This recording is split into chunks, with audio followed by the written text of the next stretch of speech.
And needless to say, I did not walk into that house, 19 or otherwise. I turned on my foot, and I just took off running. Now, there is a rational reaction. And I have never been a distance runner in my life. I've never been a sprinter. I ran 5 miles that night. Covered a lot of territory real quick.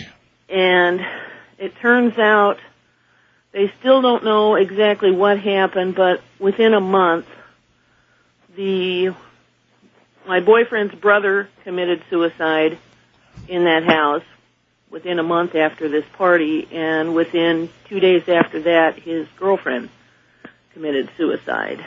Wow. And to this day, when this happened in Portland, Oregon, and to this day, if I'm anywhere near the street that this house is on, I just get nauseous.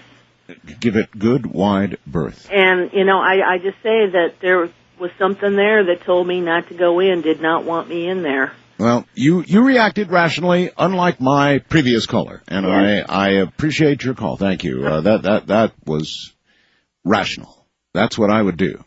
Out of there, cover as much distance as quickly as possible. Now, I don't mean to be too hard on that caller. He was 19 and hadn't built up, obviously, a lot of brilliance yet. But, I mean, after being pinned down by a growl all night long, are you going back there?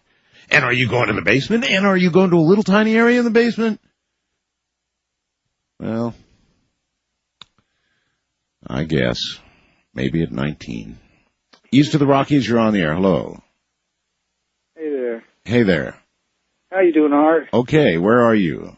Oh, I'm actually out in Long Beach, California. Long Beach, okay. Okay. First, to give you a setting of it was really, really weird. I know I was pretty foolish to go through with this, but I spent a few years out in Nagoya, Japan. That's on the mainland of Japan. Indeed. And there's this notorious spot. And ever since I was a little kid, I've always been kind of curious about, just see little haunted places and, experience, see if I could actually experience something. Yes. So throughout the whole country, there's this spot. It's named Aokigahara Jukai. It's at the foot, at the foot of Mount Fuji. It's called in English translation, it's the Sea of Trees. Yes. And it's known as basically like a suicide spot throughout the whole entire country. There we go again. Yes. People basically wander in and they never come out. Because of the volcanic rock or whatever, even with the compass, you can't find your way in or out. So it's highly recommended by the government. They even have signs posted within the trees. Suicide has been developed to a fine art by the Japanese. Well, I can imagine, because supposedly it's been back from when we were at war with them. Anyway, I don't have a whole lot of time here, so what happened? Well, anyways, I somehow talked the person that I was with into, when we made our trip to Mount Fuji, to taking me to the forest. So we went ahead against her wishes, and so we started walking in. We walked. It basically looked identical. Everything looked basically the same because it was the same type of trees and everything. And I made sure that I wouldn't get myself lost. So we got ourselves to a point, and I saw somebody run by the trees, and so did she. It was a male. He was about probably in his mid-20s or whatever. Mm-hmm. And we were both pretty shocked because there was nobody goes there. I mean, this poor young lady, I had her shaking. She was really scared to go up in there. Anyways, I said, "Look at that." And she said, "I seen it," and she was just trembling. I said, "Hey."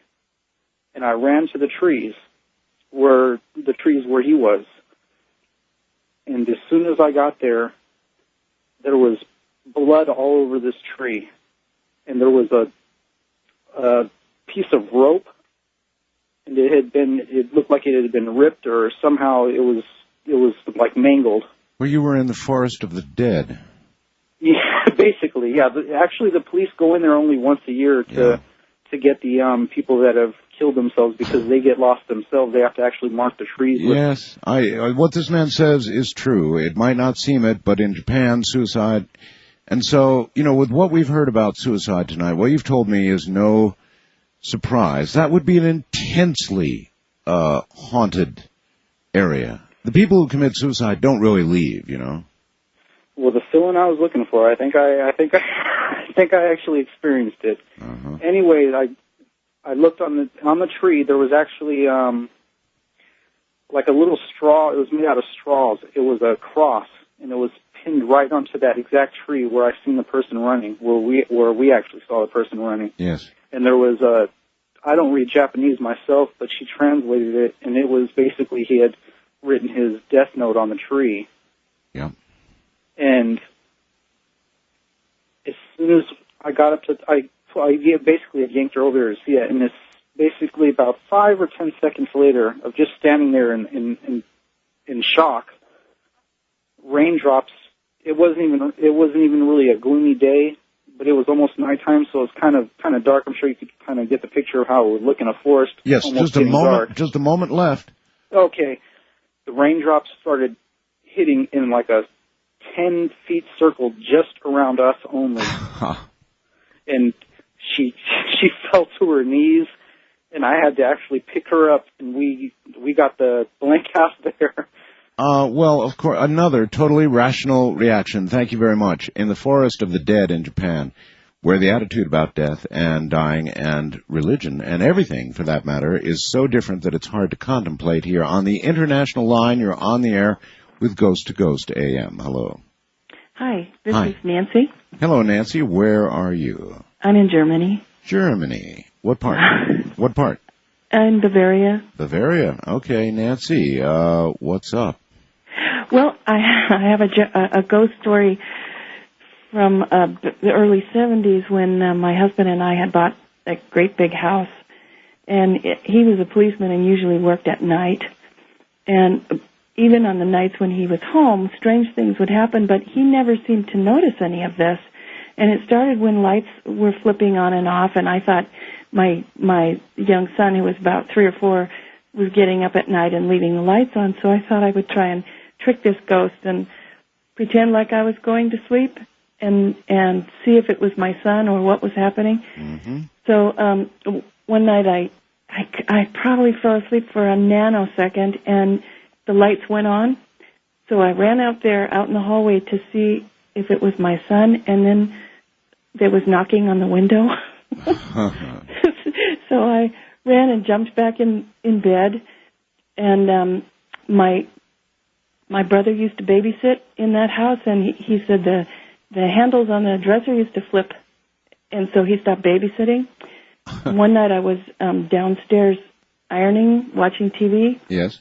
And, you know, sometimes you can, when someone walks in the door, you can feel, if you're not looking, you can feel somebody came into the room. So I thought my husband had come home and he was trying to scare me, and I turned around and I saw this extremely huge, I mean, it was like, he was so big, this man, and I just saw it for just a second. Yes. Like he was dressed like with a short skirt kind of, whatever that's called. A kilt? Yeah. A kilt. And a thing going across his chest. And he was just huge. And I said, this is my imagination. I turned around and I started to iron again. Yes. And all of a sudden I felt a spot in the back of my back. Yes. Like it was a hot poker. Right. And the hot started to spread out in a circle across my back. And I jumped up and I said, okay, but you have to stay downstairs. I'll go upstairs. You stay downstairs. And I ran upstairs and locked the door. Of course, that's not going to do anything, but, you know. That's all right. It's rational. It's what I'd do. Lock it anyway. Sure, it can walk right through and munch on you, but lock it anyway.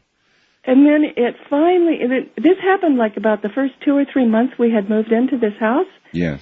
And my husband, you know, thought I was nuts. He just wouldn't even listen. And so I used to teach catechism. And so the last time, I had all these papers spread out on this big dining room table, and there was a big chandelier above it. And all of a sudden, the table started to shake. And I thought, oh, no, because it was in California. I thought, oh, no, we're having an earthquake. And I looked under the table, and the cat was sound asleep. He hadn't moved. And I looked at the chandelier, and it was still. and my left arm started to flop all over, and I'm right-handed. And so I just leaned back in the chair, and I just said, "Look, Ghost, I don't have time to play." And very slowly the table, stopped shaking, and yes. I never heard from him again. And it sounds like you left California by a long way. You're in Germany. Yeah, well, then I moved to Washington, and I think he followed me there, but it wasn't ever as bad as that time. How's Halloween in Bavaria? Actually, it's Not a big holiday there? No, but today is a holiday. Ah. Everything shuts down. Today being November 1st, it's, I can't remember what they call it. It's kind of like our All Saints Day. And it's, it's a very Catholic area, and nothing is open. Usually they have flea markets on the first Saturday of the month. Nothing happens. Well, I guess when you're in Bavaria, every day is Halloween anyway. Listen, bless your heart for calling. Wonderful story. Thank you. Thank you. Good night. Bye-bye. Good night from the homeland here. Well, all right, folks, that does it. That's Ghost to Ghost AM, 5 hours worth. It's been my pleasure. As it will be every year, I have an opportunity to do it for you.